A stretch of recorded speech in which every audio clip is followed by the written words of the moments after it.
Showdown at Warg-Tooth Crossing, Chapter 8. Cale got a slap on his back that knocked the steak off his fork. He looked around at the man who had interrupted his dinner. "Word around says you're pretty handy with that crossbow, mister." Cale looked the man up and down. Red was his name, maybe. One of the new hires, and a little drunk.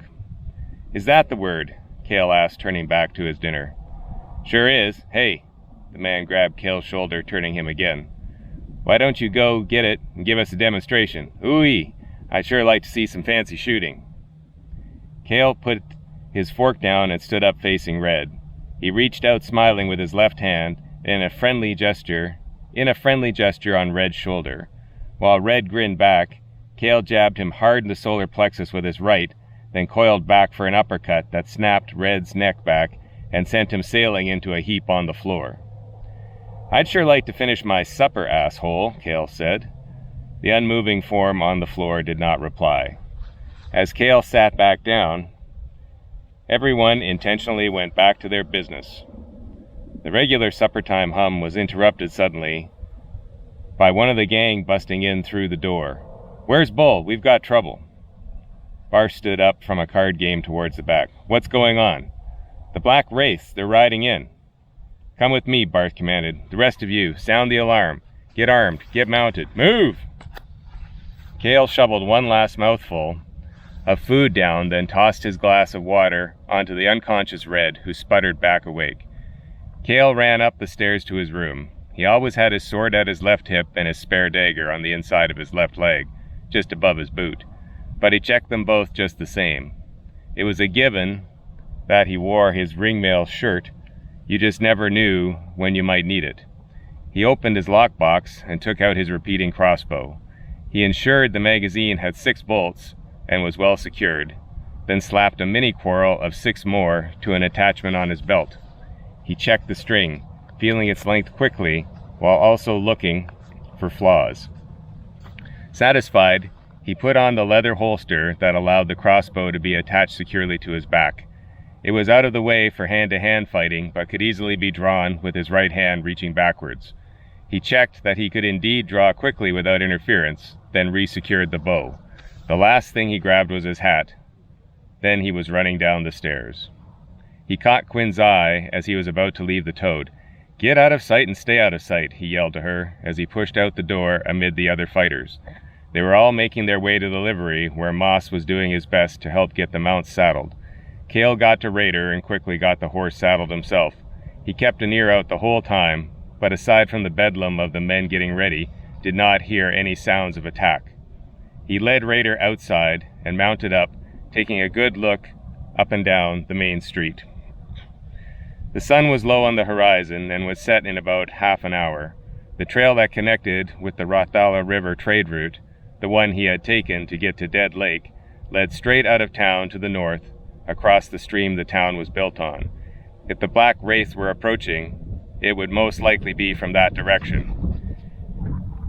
Cale peered intently, but could see no dust in the distance. That didn't mean they weren't on the way. Cale heard a loud whistle and saw Bull in front of the toad standing on a wooden box so he could be seen. He whistled again to get everyone's attention and waved them all over to cluster around him. Cale walked Raider over there, then patted the horse's mane to quiet him down. Raider knew something was going on and stomped his feet and whinnied. Men straggled towards the group in various states of readiness as Bull began to speak. "The Rays are riding in at us from the north. I want everyone except you 4, Bull pointed at 4 of the men who were not yet mounted, to ride with Bart to the first crest north of the bridge. Set up your ambush there and cut them down. They've been waiting to make their move, and now here they are. Zeth spotted them when he was coming back from the Danner spread. Looks like about a dozen riders. With 18 of you, it should be a turkey shoot. Get moving." "All right, you heard the man. On me," Barth yelled, as he wheeled his mount and began galloping out of town. Cale followed suit with the other men falling in. The town quickly fell away in the dusk, and Cale tucked his hat down against the wind of their speed. Cale had to hold Raider back a bit. The horse was excited and glad to finally run, but if he let loose, he would easily outpace the others. The horse's hooves clacked raucously on the bridge, Then the open prairie beckoned. As they approached the first crest, Barth slowed down, then stopped to call the men in around him. "I want the best archers up on the crest right there," he pointed to the place overlooking a bend in the trail. "Cale, you head them up. Take Red, Pletz, Jordan, Ken, and Aldine. The rest of you will split into 2 groups of 6. Mace, take the first group and hide down in that gully behind this bend, about 100 yards back. The rest of you will wait behind the rocks yonder. When the wraiths ride up, we'll come out to surprise them and hold them up. Archers, you fire into them when they stop. Mace, bring your group up behind them to spring the trap. Any questions?" Nobody said anything. The only noises were the horses catching their breath and stamping their hooves. "Okay, get into position." Cale wheeled Raider around and found a place behind the outcrop to hitch him to a small sagebrush. Then he ran up the crest and started looking for the best arcs of fire. The others joined him and formed a line along the rock outcropping. "Looks like I get that show after all," Red said as he hunkered down beside Cale. "Looks like," Cale replied.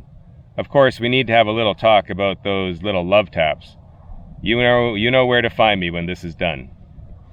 "Here they come," whispered Jordan, who was northmost on the crest. "I can see the dust." Sure enough, Cale could make out dust wafting up in the air in the fading light.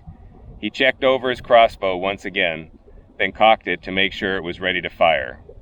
Lying in the prone position, he steadied his arm on the cooling rock for the most accurate shot. Only one other man had a crossbow, and he lay prone the same as Cale. The others had longbows and took kneeling positions with their quarrels close to hand. Now they just had to wait. Cale rubbed irritatingly at his ticking eye. The sound of galloping horses made its way across the prairie. The black wraiths were timing their attack for sunset. Cale reflected that it would have been a good plan if the element of surprise hadn't been spoiled by Szeth spotting the riders. Cale supposed it was inevitable that a rival gang would try to take over the Somat trade here. It had become quite profitable, and word must be spreading. The approaching riders weren't at full gallop, owing to the waning light. As they approached the outcropping, Cale could make out at least a dozen riders, perhaps slightly more. Just as they came up to the bend in the trail, Barth ordered his men in place to block it. The 6 riders waved their swords, yelling loudly. Their sudden appearance and noise spooked the wraith horses, which ground to a halt just under the overhang. "Perfect," Cale mouthed. Cale let fly his first bolt at the nearest rider, aiming at his center of mass due to the poor light. He heard a yelp amongst the din and figured he must have wounded the man somewhere, though the man remained mounted. The other archers let fly as well, and 2 of the riders fell over, while the others wheeled their horses frantically looking for escape. Their leader barked a command, and they began to retreat back up the trail, just as Mace brought up his 6 riders from the gully. Pinned between the 2 forces, the leader made a smart move and charged his company in the midst of Barth's men. Cale swore he was not able to get a shot off without a good chance of hitting one of their own men, if he could distinguish friend from foe at all in the confusion. Replacing his crossbow on his back, he yelled at the other men to follow him as he ran backwards off the outcropping to reinforce Barth's line. The wraith leader was a level-headed, experienced fighter. His plan was to use his numbers to quickly push through Barth's men. He would succeed if Barth wasn't backed up. Getting off the rock, Cale ran down to find a tangle of men involved in close-quarters combat. The wraiths were trying to advance, while Mace had brought up his men to harass their rear. Metal clashed, and horses screamed in a horrifying press of fear and rage. Cale looked for an opening when suddenly a wraith rider broke through and started forward. Cale ran up before he could get to speed and took a huge swing with his sword, intending to sever the man's leg. The man blocked at the last moment, but in so doing went off balance and fell over to the ground. Cale moved over to impale him while he was prone, but the man sprang up effortlessly and pushed Cale back with a whirl of swordplay. Cale fell back, trading strokes, realizing he was fighting a master swordsmith. Looking closer in the dusk, Cale could see the telltale pointed ears of an elf, confirmed by his small, lithe stature. The elf's blows weren't particularly strong, but he was quick and agile. Cale could find no weakness to exploit, no opening to use. In fact, it was everything he could do to keep blocking the elf's relentless attacks. He needed to adapt his strategy. Cale opted for brute force at the expense of precision attack. He advanced, hammering forcefully at the elf, who blocked all his raining blows, but gave way under the power. Finally, the elf backed into one of the riders in the general melee, and Cale's next stroke got through. Cale buried his sword deep in the elf's collar. He felt bone and muscle give way, and a great spurt of blood erupted. Cale ripped his sword free and dimly saw the elf fall, then get trampled under the horses. Cale backed up for a moment, catching his breath from the effort. Looking at the confused battle, Cale could see that Mace's attack from the rear, along with the reformed archers at the front, had foiled the Wraith's forward charge. Adapting again, though, they were avoiding encirclement by flanking to the west away from the rock. Of the original dozen-ish, only 6 were left. As they broke west, they wheeled around on the prairie to keep charging south at the town. Cale thought this odd, since they were clearly beaten and should withdraw. However, it was possible they were maddened from the combat and not thinking straight. Cale moved to the side of the trail and pulled out his crossbow again. Aiming at the nearest receding wraith, he let fly and was rewarded with the rider falling from his horse. Before he could reload, the Steel Crew riders reformed to give chase and were now in the way. With no further shot, Cale replaced his crossbow and ran back to find Raider. The horse had obediently stayed in place, and Cale jumped into the saddle to catch up. As he rode carefully but quickly, he noticed something disconcerting. From even this distance, he could see that several buildings were on fire in the town. He could still see the Wraith riders who had leaked through their defense, just now crossing the bridge. That meant they could not be responsible for the fires. Cale realized that there must be another force of Black Wraith attacking. The force from the north had perhaps just been a decoy.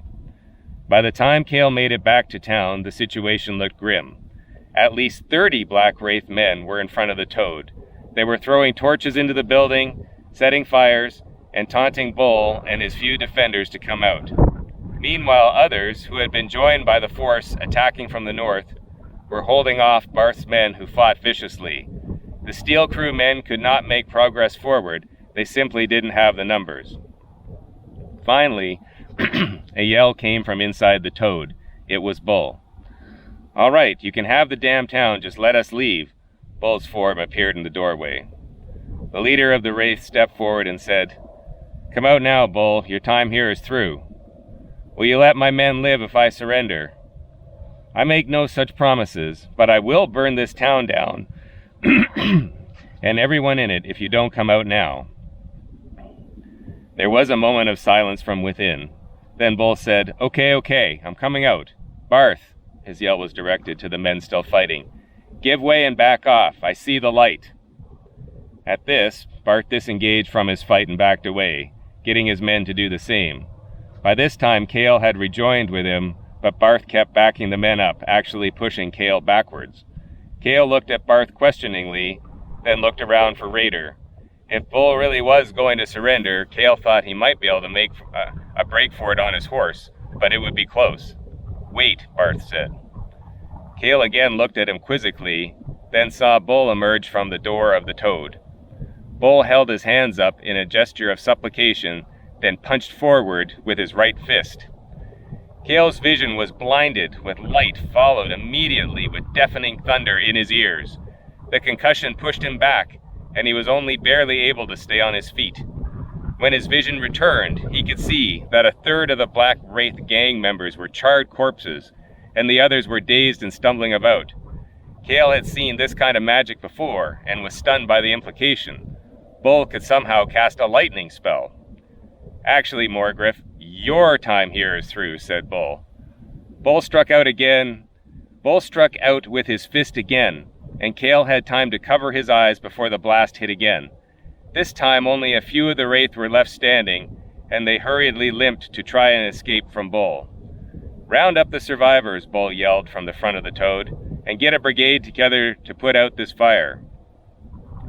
Cale went forward in shock to see the results of the 2 lightning blasts. The familiar smell of charred flesh assaulted his nose, and he almost retched on the spot. Bodies were still burning where they fell, while some were left barely alive, moaning in agony on the ground. Cale found it within himself to move forward and dispatch those suffering with a quick sword thrust through the chest. Then he grabbed a stumbling prisoner and brought him to the front of the Toad. Others were passing water forward, bringing the fire under control at the Toad. The townsfolk had come out now as well and were trying to douse their fires too. Unfortunately, several houses and the smithy were beyond saving.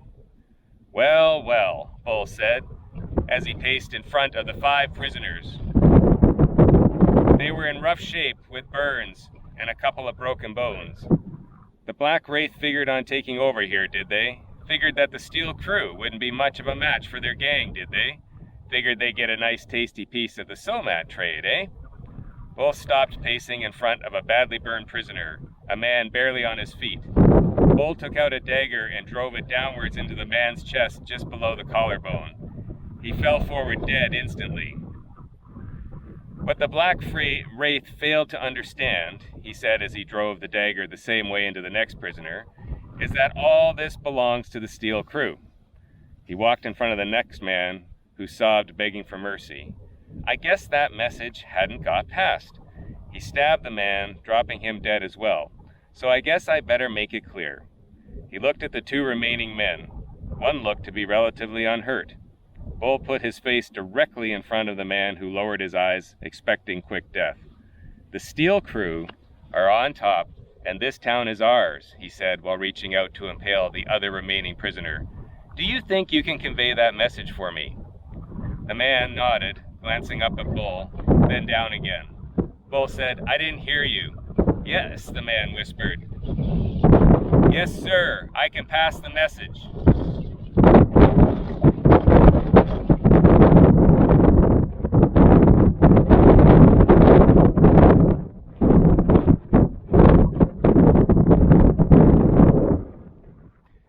Good, Bull beamed. Get this man a horse and get him on his way. As for these bodies, string them up on the first crest past the bridge so that they can be seen for miles. Now. Men bustled around, and Cale looked up at Bull. Bull rubbed his cheek, getting some blood on his face. Kind of like old times, eh, Cale? Kind of. It seems a few things have changed. That they have. You know what, Cale? Bull said, giving Cale a friendly swat on the shoulder. I feel like celebrating. And with that, he rubbed his hands and strutted back into the Toad.